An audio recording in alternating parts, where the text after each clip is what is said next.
Hey folks, this is Riker, and welcome to the next Diablo 4 developer live stream update. Se on, oli vihdoin täällä.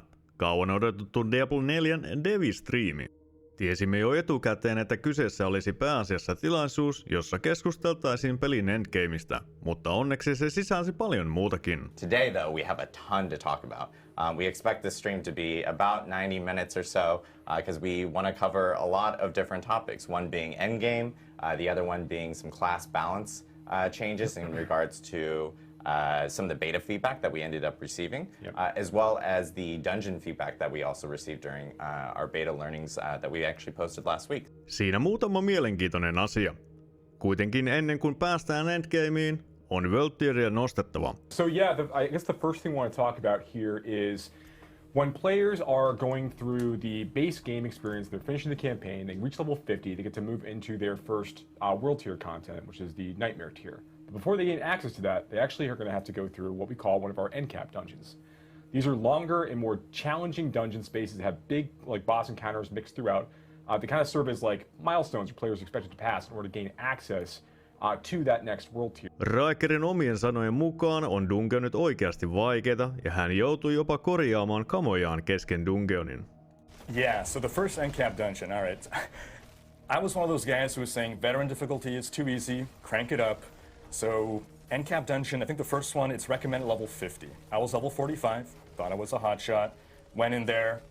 It was a humbling experience.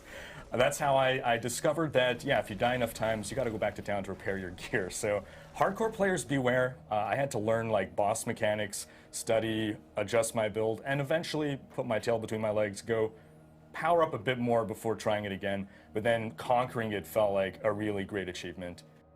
Emme kuitenkaan tiedä, johtuuko se Rikerin buildin huonoudesta, mutta kuulostaa todella hyvälle, että bosseissa on haastetta.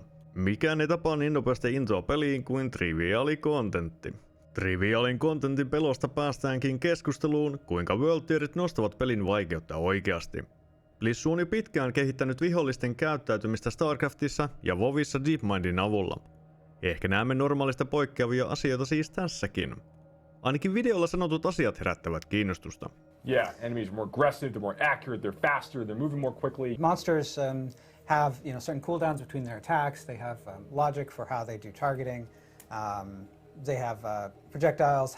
Some projectiles have seeking, True, yeah. so they can home to some extent, and they have some logic about how they group up and how they decide which people to target. And so a lot of those different parameters we adjust as you go up in world tiers to make the monsters more threatening. And that's when I realized, there's a lot more at play in the increased difficulty here than just bigger numbers. Nightmare Dungeonit siis avataan World Tier 3. Ja näyttääkin, että heti alusta asti niissä on iso määrä affikseja. Eikä siinä kaikki, myös rajattu määrä kuolemia sallitaan per dungeon. Tämä ei tietenkään merkkaa mitään hardcoren puolella, sillä yksinkin kuolema on liikaa. You'll begin to see, you'll gain access to some of your first sigils, which are primarily initially earned by completing Whispers of the Dead, one of our other overworld content features that players will be able to engage with. They are tied to a level when you find them, which is going to affect the level of the monsters inside that space. Nightmare sigils, when they are activated, after you collect one, is going to basically open up a portal near an existing side dungeon. And in the pre-release version of Diablo 4 and additional seasons, we basically select a subset of all of the side dungeons in the game that can become nightmare dungeons for that period. Eli mitä tämä tarkoittaa on se, että vaikka pelissä on oikeasti yli 100 dungeonia, ei kuitenkaan niistä läheskään kaikki ole niitä, mitä lopulta grindataan lootin takia.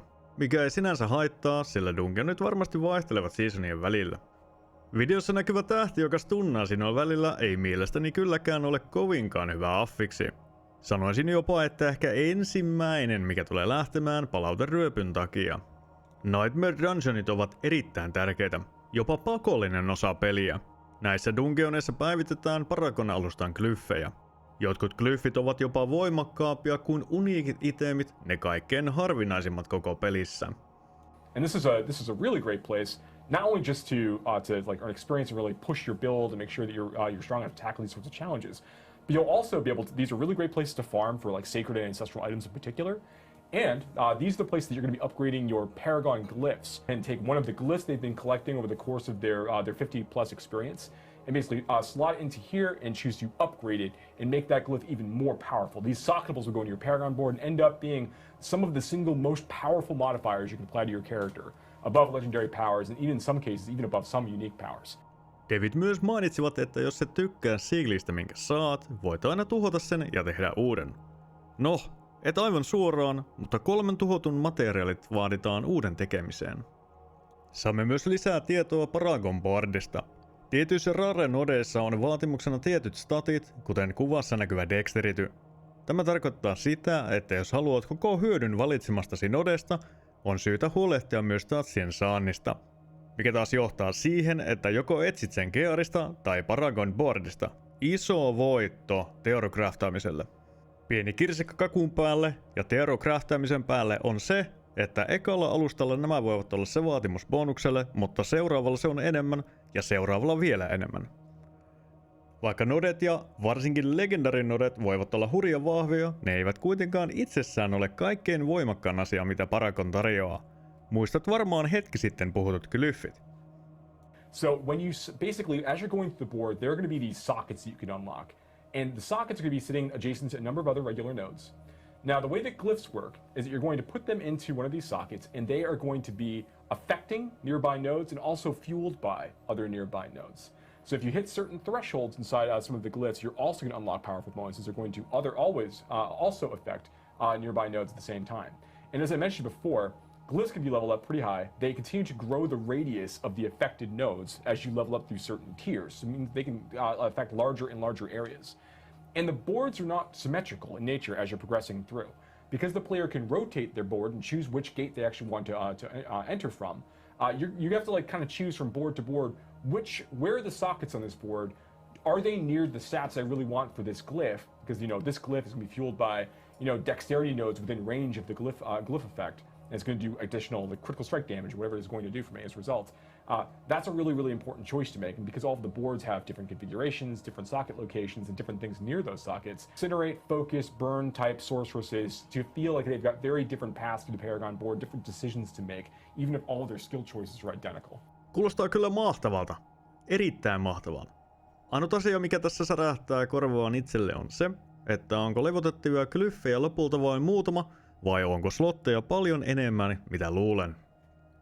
Seuraavaksi meille näytettiin Balansen muutokset ensimmäisen 2 betan jälkeen. Voitte stopata videon ja lukea itse jos haluatte, mutta mielestäni kaikkein tärkeimmät tässä oli nerfit Sorkun kovimmalle spellille ja Necromancerin minioneille. Molemmat klassit olivat kaikkien äänestyksien mukaan top 2 eniten rikkinäisimmät klassit. Mielenkiintoisimpana kuitenkin sanoisin olevan druidin muutokset alkupeliin, ehkä se on nyt nautittava. Ehkä. Joko vihdoin päästään eroon 17 damage-meemistä. Seuraavan varten ajan devit näyttivät meille kuvia siitä kuinka osaavat piirtää hymiöitä.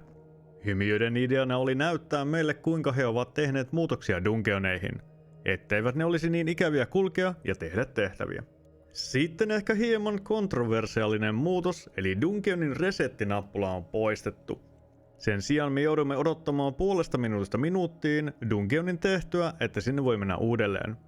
Tämä kuitenkin on näin lyhyt aika vain silloin, jos teet kaiken dungeonista. Jos jätät sen kesken, se aika voi olla parikin minuuttia. If you are outside the dungeon, and if everyone from your party is outside the dungeon, so if you're alone, just you, and there are no town portals open in the dungeon, then the dungeon will naturally reset over a period of about 60 seconds, about 30 seconds of matchmaking and 30 seconds of cleanup. Or if it's partially completed, like maybe you got halfway through and you're like, you know what, I have to do something else. I'm going to go, kill a world boss, or, I want to do something else now. Then it'll take a little bit longer to reset. It takes about 150 seconds, but it'll still reset naturally pretty quickly. Hetkinen, mikä ihmeen matchmaking? Tarkoittiko hän QE-systeemiä vai mahdollisesti puhui väärällä sanalla groupista? Sitten itselle se kaikkein mielenkiintoisin asia, Seasonit ja Eternal Realmi eli base-peli Seasonien ulkopuolella. Do you have any plans to keep interest for people who don't plan to play in Seasons? So we are going to be making on a regular basis part of our live updates. We're not quite ready to talk about all of our seasonal plans and all of our post-launch plans yet, but I will say this, that we're going to be having a lot of really rich and interesting content updates for our seasonal players. but we're still be making balance changes and adding new legendary items and like unique items and things of that nature for players who are playing in the Eternal Realm, the place where you will be able to never have to worry about like a character reset or do any of those things. There will always be new infusions of some game content at that level to players going in that space. Hän ei nyt suoraan sanonut, että tullaan tekemään samalla tavalla kuin Path of Exileissa, mutta toivon kovasti, että suositut seasonal featuret siirtyy pohjapeliin. Tämä on niin menestynyt resepti poessa, että olisi hölmöä olla tekemättä. Ennen kuin siirrytään viimeiseen asiaan, heitti Raikeri kuitenkin hyvän kysymyksen deveille.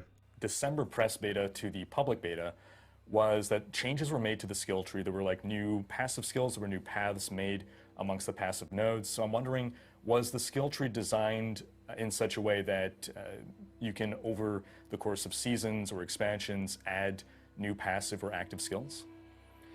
Yes, so the skill tree really that we have for Diablo 4 at launch really is just the beginning for these classes. We are going to be looking for new opportunities to create more playstyles within each of the classes. We'll be adding new passives, potentially new skills in the future. These are things that we would like to do.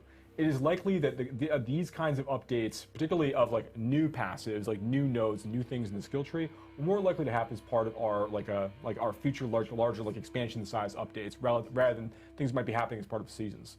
We have lots of interesting customization options we're going to be adding as part of seasons, but they might not touch the skill tree specifically. Hyvin herkullista. Lisää juttuja joka seasonilla teoricraftäjille. Sitten lupaamaani viimeiseen asiaan. Viimeisessä petassa ennen launchia pääsemme pelaamaan 48 tuntia ja voimme saada kustomisaatioita lisää mounttiin. Mikä parasta? Tässä petassa pääsemme pelaamaan samaa peliä, joka on tulossa liveen, eli balansen muutoksineen kaikkineen. Kaikki näyttää hyvältä ja hype on korkealla. Jos löydätte meikän video YouTuben syövereistä, tulkaahan katsomaan petaa aikana ja launchissa. Nähdään. Moi moi!